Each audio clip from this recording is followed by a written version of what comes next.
jërëjëf asalaamaaleykum waa Grand Yoff maa ngi nuyu mbooloo mi fi teew yépp suñuy kilifa ainsi que tous les notables yi nga xamante ne ñoo nekk ci commune Grand Yoff bi nga xam ne mooy la commune la plus rayonnante de la ville de Dakar commune boo xam ne mooy la commune carrefour entre la banlieue et le centre-ville commune buy polariser plus de 450 000 habitants sur 7 kilomètres carrés warul mel nii su ngeen ma gisee nag tey ma ñëw taxaw wax ak yéen si turu Pastef Grand Yoff loolu war na am lu muy wane mooy lan mooy le sens de l'engagement politique lan moo waral ñun ñuy ay xale yu ndaw ñu ëpp si ñun amaguñu fanweeri at suba ngoon guddi bëccëg muy taw di naaj même bu doon neige sax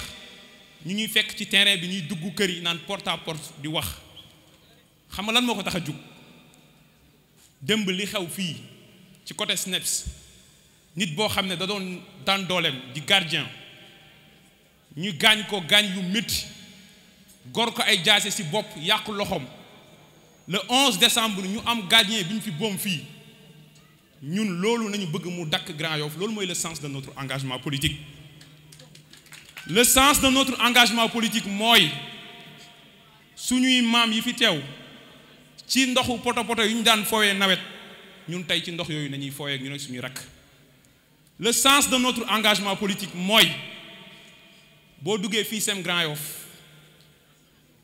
boo duggee 6e secondaire classe 115 élèves nga fay fekk waaye ñooñu mun nañ jàng dans de bonnes conditions le sens de notre engagement politique mooy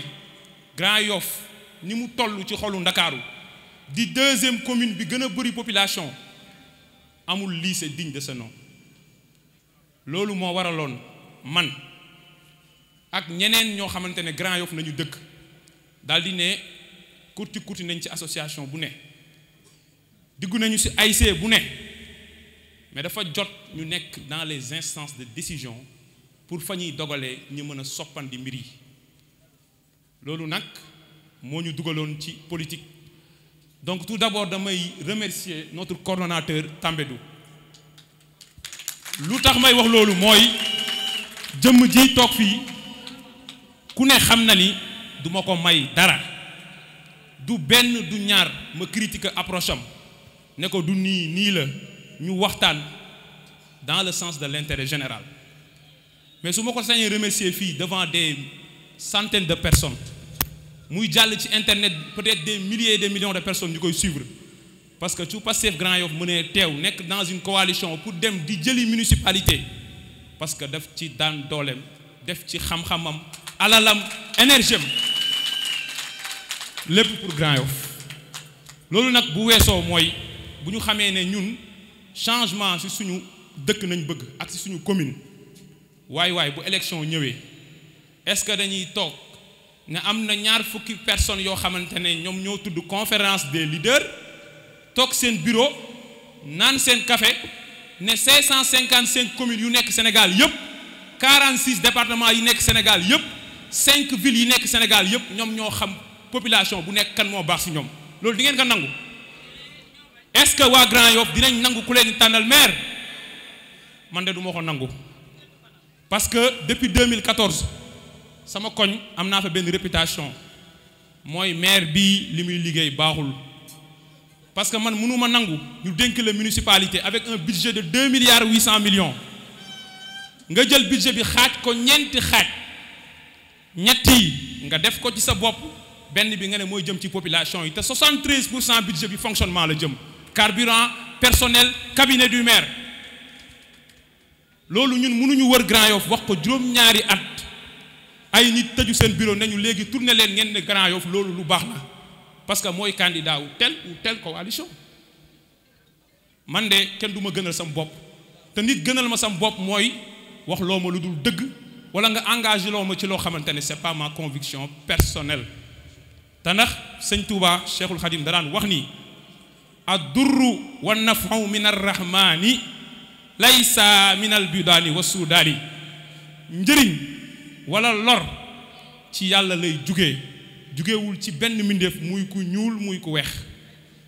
kon donc loolu mooy le sens de notre compagnonnage avec Boubacar Camara. compagnonnage bi nag dafa tegu ci ñaari axe bi ci jiitu mooy ñun Pastef Grand Yoff bi élection présidentielle yi jàllee boobu ñu ngi wax élection locale décembre 2019 ñu tëju ñaari at ak genn wàll mon camarade mon frère Adama Sey du ma bàyyi ma fenn moo doon coordonner le comité de rédaction du programme ñu defar suñuy fiche dugg kër par kër naan population yi lan moo baaxul ci gox bi pourtant ñun fii nañ yaroo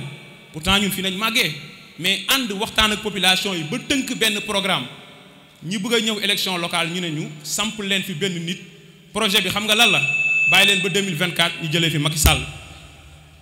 élection yii du référendum xam nga mbir mi lan la da ngaa bëgg gox bi waxal ban vision ngay proposer population yi loolu moo am solo parce que bu fekkoon dafa am ñaari coalition képp ci Sénégal bii di opposition bii di pouvoir ñu ne képp ku bañ Macky Sall votelal fii képp ku ànd ak Macky Sall votelal fee mais mbir mi mooy il y a une pluralité d'offres, il y a une multitude de coalitions, de mouvements et d'organisations politiques au sein de l'opposition parce que bu fekkente ne benn système boo xamante ne moo saigné le peuple sénégalais depuis 1960 moom la ñuy xeex système boobu ki koy incarné fii ci Grand Yoff mooy ki ngeen dénk mairie 1996 ba léegi puusul paasul kon bu leen kenn gëmloo ne système boobu mooy le soir du 23 janvier 2022 ngeen ne telle coalition laay votel te moo ne leader ya fa nekk am na ñu fa engagé wu seeni gox fan yi weesu dem nañ seeni commune génnee programme ne ñoom mën nañoo soppi seeni gox mais nee nañu waa Grand Yoff mënuñu soppi seeni gox est-ce que waa doomi Grand Yoff mën nañu nangu ne ñoom mënuñu soppi seeni gox man kii ma gis jëflanteeg moom muy ancien directeur général direction bi nga xamante ne bu stratégique la ci ministère des finances di inspecteur général de renom parce que moi je suis dans l'administration judiciaire inspecteur général d'État cuune du ko nekk xam nga ni lu tax administration ak hiérarchie la hiérarchie bi gën a kawe mooy A1 magistrat inspecteur du trésor inspecteur des impôts administrateur civil etc. boo ci nekkee durée ci 10 ans ci ngay doog a mën def concours IGE dañu koy organiser Sénégal benn nit di jàll wala ñaari nit kii bu ci majoré nekk kàngam liggéey foofu ñu détaché ko dans un ministère war ngeen xam ne du cuune waaye léegi dama leen di laaj rek nan ngeen di gisee ku mel noonu am parcours boobu ñu indil leen koo xam ne amul BFM leaderam mënu la wax ban université la amee maîtrise ñu ne leen ñooñu ñoo war a présider seen destinée est-ce que loolu di ngeen ko nangu man de du ma ko nangu donc kon le sens de notre engagement c'est la vision et c'est le programme loolu moo waral bi ñu paree suñu programme moom mu indi vision am ak waa Jéngu ñu toog lëlu ay réunion présentielle yuy jeex 1h 2h du matin ay réunion yoo xamante ne en ligne lay am mu disponible pendant 3 heures de temps ñun ay xale yu ndaw ñii ñu ngi doog a dugg administration ñii ñu ngi dans le privé ñii ay étudiants nañ ñii ay élèves nañ muy débattre ak ñun ci problème mu éducation problème mu santé remarque boo ko defal critique boo ko defal mu noter relancer waaye kooku man ñeme naa ko dénk sama mairie